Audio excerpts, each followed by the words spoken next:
आई know तुम बहुत काबिल हो और काबिलियत के बलबूते पे तुम्हें जॉब भी मिल जाएगी, लेकिन उसे हासिल करने में तुम्हें बहुत वक्त लग जाएगा। यहाँ जॉब के लिए जान पहचान की बहुत ज़रूरत होती है। तुम इस शहर में नए हो, तुम्हें यहाँ कायदे कानून नहीं पता। मैंने डैड से बोल दिया है, तुम अब ऐसा करो, जहाँ इंटरव्यू देने आए थे उनको कॉल करो कि तुम नहीं आ रहे हो। डोंट वरी, ऐसे मत देखो मुझे, कोई ना कोई इंतज़ाम कर दूंगी। हाँ, वहाँ हवा में तीन ही चला रही हूँ, मना करो उन्हें। मैं जानता हूँ आप हवा में तीर नहीं चला रही हैं, बल्कि आपका तीर बिल्कुल निशाने पे लगता है। इस नए शहर में मैंने आपको एक एंजल की तरह पाया है।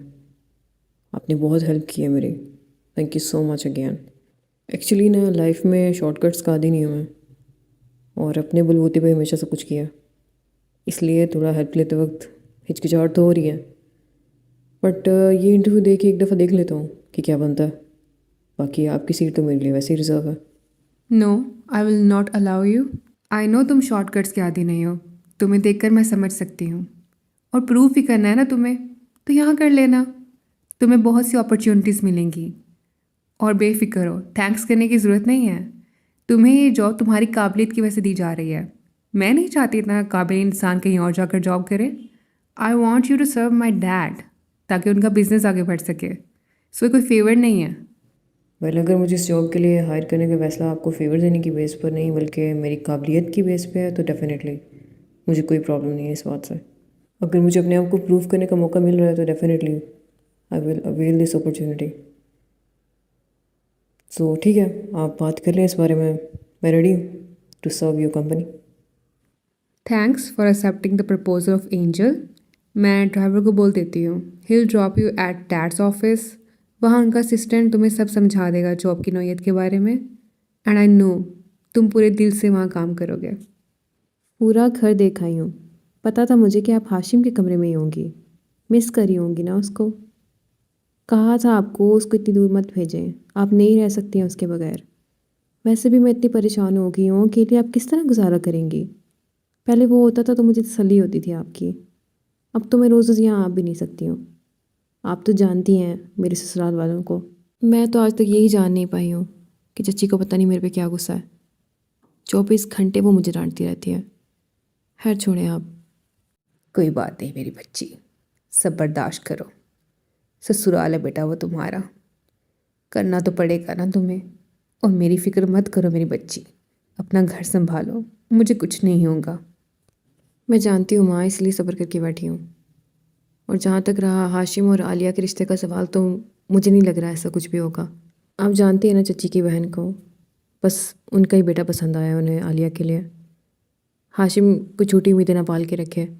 मैं नहीं चाहती मेरे भाई को दुख हो। वैसे भी वो हाशिम के लिए कभी राज़ी नहीं होंगे। खूब जानती हूँ तुम्हारी चच्ची को, वो तो तुम्हारा रिश्ता लेने के लिए भी राज़ी नहीं थी। लेकिन मरे हुए भाई से वादा किया था ना तुम्हारे चचा ने, तो निभाना पड़ा उन्हें। बेटा मैं जानती हूँ हाशिम की खुशी आलिया में ही है। क्या कर सकती हूँ, जवाब तो मुझे वो लोग दे चुके हैं। फिर वास्ता डालूंगी उन्हें, कहूँगी कि हाशिम की जॉब लग गई है। फिर सोच लो उसके बारे में। मेरा बच्चा तो बहुत परेशान होगा इन सब चीज़ों से। वैसे आलिया की क्या राय है बेटा इस बारे में? उसने अपनी माँ से बात नहीं की कि वो हाशिम को चाहती है? बेटा उसे बोलो कि वो किस तरह समझाए उन्हें। हाशिम की जॉब लग जाएगी, मुझे पूरा यकीन है। वो कुछ ना कुछ ज़रूर करेगा आलिया के लिए, लेकिन आलिया को भी थोड़ा स्टैंड लेना पड़ेगा। अब इन दोनों को ही अपने लिए कुछ करना पड़ेगा बेटा, मेरी बात तो वो कभी नहीं मानेंगे। मामा आलिया क्या, ये तो मैं भी जानती हूँ कि हाशिम का नाम लेते ही क्या रिएक्शन होगा। वो लोग तो वैसे भी हाशिम का बैठ के वो मजाक उड़ाते रहते हैं। मेरे भाई को कुछ नहीं समझते हैं वो। जॉब कर लेगा तो मैं जानती हूँ उसकी इज़्ज़त बन जाएगी, लेकिन आलिया उसके लिए नहीं बनी है। आलिया स्टैंड लेने के काबिल नहीं है मामा। उसकी कोई बात नहीं मानेगा। और चची ने तो साफ साफ उसे मना कर दिया है। इवन वो तो उसे पढ़ाई का भी अलाउ नहीं कर रही हैं। वो तो कह रही हैं कि शादी के बाद ही हो जाएगा जो होना हुआ। सो आप उससे ये उम्मीद मत रखें। हाशिम को समझा दीजिएगा, वही समझ जाए इस बात को। उसे ये बात समझाना नामुमकिन है मेरी बच्ची, वो कभी नहीं मानेगा। मैं जानती हूँ जब वो लोग तुम्हारे भाई का मजाक उड़ाते हैं तो क्या गुजरती होगी तुम्हारे दिल पर। लेकिन बेटा, ससुराल में बहुत सी बातें सहना पड़ती हैं। तुम कभी भी मेरी या हाशिम की वजह से अपने दिल में गलतफहमी मत पालना अपने ससुराल वालों के लिए। वो हमेशा तुम्हारे लिए आगे होने चाहिए। तुम्हारा ससुराल है बेटा, ये मामला बहुत नाजुक होते हैं। तुम्हें हर हाल में रिश्ता निभाना है। करने दो वो जो बातें करते हैं। हाशिम की जॉब लग जाए तो मैं एक दफ़ा ज़रूर दोबारा कोशिश करूँगी। मुझे पूरा यकीन है कि हाशिम जब प्रूफ कर लेगा तो इन लोगों के पास इनकार का कोई रास्ता नहीं होगा। लेकिन तब तक मुझे थोड़ा वक्त चाहिए। ठीक है मामा, सब्र ही करके बैठी हूँ। इतनी बातों को दिल पे ले लेती हूँ लेकिन उनसे कुछ नहीं कहती। शाहिद भी अब तो हाशिम के बारे में बहुत कुछ कहते हैं। वो लोग बिल्कुल भी हाशिम को पसंद नहीं करते। आप प्लीज़ इस तरह उम्मीद मत लगा के बैठे। हाशिम को अभी से समझाएंगी तो वो समझ जाएगा। हम हाँ उसकी शादी हो जाएगी तो मैं नहीं चाहती हूँ अपने आप को कोई नुकसान पहुँचा ले या फिर रिश्तों में कोई दरार आ जाए। वेल मैडम, आपकी इंस्टा स्टोरी से पता चला कि आप वापस आ गई हैं। आपने तो फ़ोन करना भी गवारा नहीं किया। है, हाउ वॉज योर जर्नी?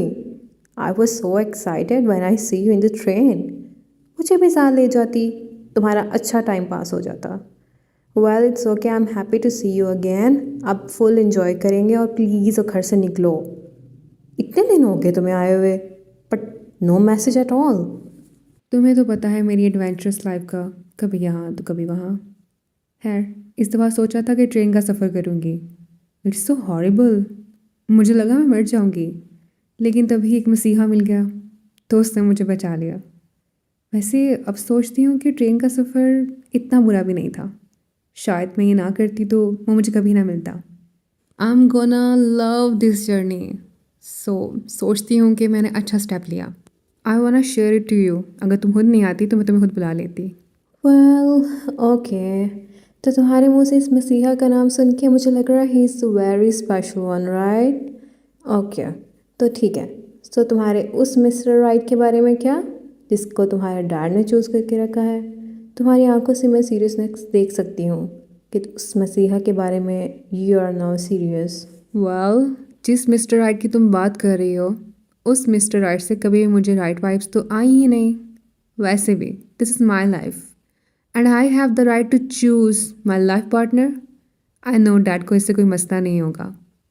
और जहाँ तक रही उस मसीहा की बात, सो वेट, हाँ, ही इज़ सो स्पेशल। तो किसी स्पेशल माहौल में ही बैठ के बताऊँगी ना तुम्हें उसके बारे में। आई थिंक अंदर चलते हैं तो तुम्हें तफसील सब कुछ बताती हूँ। वेलकम मिस्टर हाशिम, आप ही का वेट कर रही थी मैं। मैम ने आपके बारे में सारी इंस्ट्रक्शंस दे दी हैं मुझे। आपका कैबिन और रिक्वायर्ड चीज़ें सब तैयार हो चुकी हैं। ये मिस्टर गुलजार हैं और ये एज अ असिस्टेंट आपके साथ काम करेंगे और मज़ीद आपके काम के बारे में भी ये आपको गाइड कर देंगे। थैंक्स मिस आनिया, और आयरा जी को भी थैंक्स बोल दीजिएगा मेरी तरफ से। और मिस्टर गुलजार, प्लीज़ आप मुझे गाइड कर दें कि मुझे आज क्या क्या टास्क करने हैं। I am very passionate about my work, so आपका ज़्यादा सर नहीं कर पाऊँगा मैं। और नहीं हाशिम साहब, ये तो मेरा काम है और आप तो स्पेशल वन है। आयरा जी ने ख़ास इंस्ट्रक्शंस दी हैं मुझे आपके बारे में कि मैं आपका ख्याल रखूं। और जहाँ तक रही आज के टास्क की बात, तो मैं आपको पूरा गाइड कर दूँगा इस बारे में। और आपके खाने पीने का इंतज़ाम भी मेरे ही ज़िम्मे है। तो आप मुझे बता दीजिएगा बस, आपको कब भूख लगी तो आपको उसी टाइम खाना भिजवा दूँ मैं।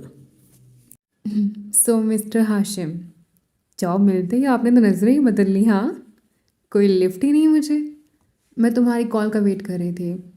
मुझे सिर्फ तुमसे ये पूछना था कि सब कॉपरेट कर रहे हैं ना तुम्हारे साथ। मैंने मिस थानिया को इंस्ट्रक्शंस दे दी थी कि वो तुम्हें तुम्हारा ऑफिस भी दिखा दें और गुलजार साहब को भी बोल दें कि वो तुम्हें तुम्हारा काम अच्छे से समझा दें। अगर कोई प्रॉब्लम है तो मुझे बताओ, मैं दोबारा से उन्हें कॉल कर देती हूँ। They will take care of you. और कोई भी मसला हो ऑफिस में, लेट मी नो दैट। आपको थैंक्स कहने के अलावा मुझे कुछ और भी कहना है क्या? वेल, आपकी कॉल एक्सपेक्ट नहीं कर रहा था मैं, क्योंकि आई थिंक आपने अपने हिस्सेदार तो पहले ही भेज दिए हैं यहाँ पे। मिस्टर गुलजार और मिस आनिया काफ़ी सपोर्ट करें मुझे, और काम में बिल्कुल मुश्किल नहीं होगी मुझे, मैं बिल्कुल ठीक हूँ। और यहाँ पे तो खाने का भी बंदोबस्त हो रहा है मेरे लिए। मुझे नहीं पता था कि मुझे जॉब मिलेगी, वो भी इतने प्रोटोकॉल के साथ। आपको देख के लगता है दुनिया में अब भी फरिश्ता सिर्फ लोग मौजूद हैं। वेल, अब इस जॉब को लेके मेरे कंधों पे एक मज़ीद भारी जिम्मेदारी आ गई है। इसमें तो मैं कोई डंडी नहीं मार सकता हूँ। You trusted on my abilities, तो उस पर मैं बिल्कुल कॉम्प्रोमाइज़ नहीं करूँगा। Okay, that's good. नाउ मुझे लगता है कि मिस्टर गुलजार ने तुम्हें बता दिया होगा तुम्हारे पर्क्स एंड अकोमोडेशन के बारे में। और तुम्हें तुम्हारे घर और गाड़ी की कीज़ भी मिल चुकी होंगी। अब कब इनवाइट कर रहे हो मुझे अपने नए घर में? क्या मेरी दावत नहीं करोगे? I want meet you at your home. So कब बुला रहे हो मुझे? और प्लीज़ ये थैंक यू और फरिश्ता बोलना बंद करो मुझे। I am not Firishta. You deserves that. और हाँ, कुछ और चाहिए हो तो प्लीज़ डोंट बी फॉर्मल, हाँ, मुझे बता देना। वेल, इस जॉब के पर्क्स एंड परक्विजिट्स समझा दिए मुझे मिस्टर गुलजार ने, और अकोमोडेशन के बारे में बता दिया। And you are obviously welcome there. आप नहीं आएंगी मेरे घर में तो कौन आएगा? अच्छा फील करूँगा मैं if you come there. And skip your question about कि मुझे कुछ और चाहिए तो मैं बता दूँ। आई डोंट थिंक सो कि अब कोई कमी बची है। तो सब कुछ तो मिल गया, अब मुझे कुछ भी नहीं चाहिए। रहने का मसला था वो भी पूरा हो गया। सो अब तो मैं सुकून से रहूँगा और डेफिनेटली अपने काम पे फोकस करूँगा। आर यू श्योर कि तुम्हें सब मिल गया है और तुम्हें कुछ नहीं चाहिए? कुछ भी नहीं? इवन मैं भी? आई एम जोकिंग, हाँ। चलो, अब मज़ीद तुम्हारा वक्त ज़ाया नहीं करूँगी। So do your work and make me proud. Bye, take care. Hold on baby, तुम अपनी मसीहा को ज़्यादा कुछ लिफ्ट नहीं करवा रही हो क्या? अपने मिस्टर राइट के बारे में क्या करोगी? He is very serious about you, और तुम्हें तो वो किसी के साथ भी शेयर नहीं कर सकता जहाँ तक उसको देख के लगता है। तो तुम्हारे डैड ने इतना टाइम दिया उसे, तो मैं नहीं समझती हूँ कि वो बिल्कुल भी उस लड़के को छोड़ेंगे। तो नहीं नाज आती ना तुम्हें मेरी खुशियाँ?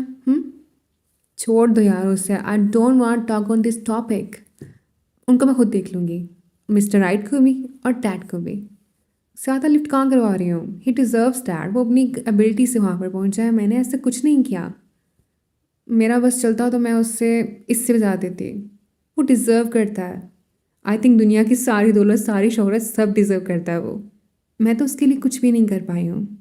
I want do a lot for him, लेकिन सही वक्त का इंतज़ार है मुझे। तो प्लीज़ मेरा मूड स्पॉइल मत करो। But Ayra listen, you know तुम्हारे डैड बहुत स्टैंडर्ड कॉन्शियस हैं, सो वो अपने स्टेटस पे कभी भी कॉम्प्रोमाइज़ नहीं करेंगे। सो सोच लो बेबी, मैं नहीं चाहती तुम कोई मुश्किल में पड़ो या फिर कुछ और। हाली हैंडसम होने पे तो नहीं मर गई ना तुम? वैसे तुम्हारा मिस्टर राइट भी काफ़ी हैंडसम है। हैंडसम, या ही इज़। और वो हैंडसम होने की डेफिनेशन पर पूरा उतरता है। बट यू नो, मेरी ये स्टैंडर्ड्स नहीं हैं। पर एज अ लाइफ पार्टनर मुझे जो चाहिए वो उसमें है। He is extra ordinary different. मुझे कभी भी किसी के बारे में ऐसा फील नहीं हुआ। और जहाँ तक रही डैड की बात, मैं उन्हें मना लूँगी। ही लव्स मी, सो उन्हें मेरी बात मानना पड़ेगी। लेकिन डैड से भी पहले मुझे इसे मनाना होगा।